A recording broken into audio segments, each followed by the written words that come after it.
അച്ഛാ ആ എല്ലാരും പോയട്ടെ, പോയി ജോലി ചെയ്യേ. പറയേ. ഏട്ടന്റെ പേരിലുള്ള ആ കേസിന് ഇനി കോടതി വിധിയെ മാത്രം പേടിച്ചാൽ മതി.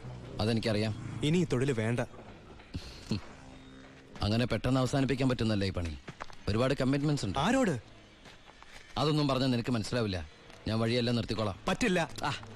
എനിക്കിത്തിരി പ്രശ്നങ്ങളോട് ബാക്കിയുണ്ട്. എന്ത് പ്രശ്നം? എന്ത് പ്രശ്നം എനിക്കില്ലാത്ത? എന്നും എനിക്ക് പ്രശ്നങ്ങൾ തന്നെയല്ലേ. വളർന്നപ്പോ മുതൽ കുടുംബത്തിന്റെ ചുമതല, തീർത്താ തീരാത്ത കടങ്ങളുടെ ബാധ്യത, നിന്റെ പഠിപ്പ്, അനീതിയുടെ പഠിപ്പ്, ഇനി അവളുടെ കല്യാണം. ഒന്നും പറഞ്ഞിട്ട് കാര്യമില്ലെന്നറിയാം. ആ കറിയാച്ചന്റെ കടവങ്ങളും തീർത്താ നിർത്തിക്കോളാം ഞാനെല്ലാം. അതൊന്നും എനിക്ക് കേൾക്കണ്ട. പിന്നെ എന്താ നിനക്ക് കേൾക്കേണ്ടത്? നീ തീർക്കുവാ കടം. അയാൾക്ക് അരമാസത്തെ പലിശ കൊടുക്കാൻ തികയല്ലോ നിനക്ക് കിട്ടുന്ന ശമ്പളം. വേണ്ട, പറഞ്ഞ ചിലപ്പോ കൂടിപ്പോവും. ഇനി ഞാനായിട്ട് നിനക്കൊരു പ്രശ്നം ഉണ്ടാക്കില്ല. പോരെ? പോരാ. എനിക്ക് നാണക്കേടാ.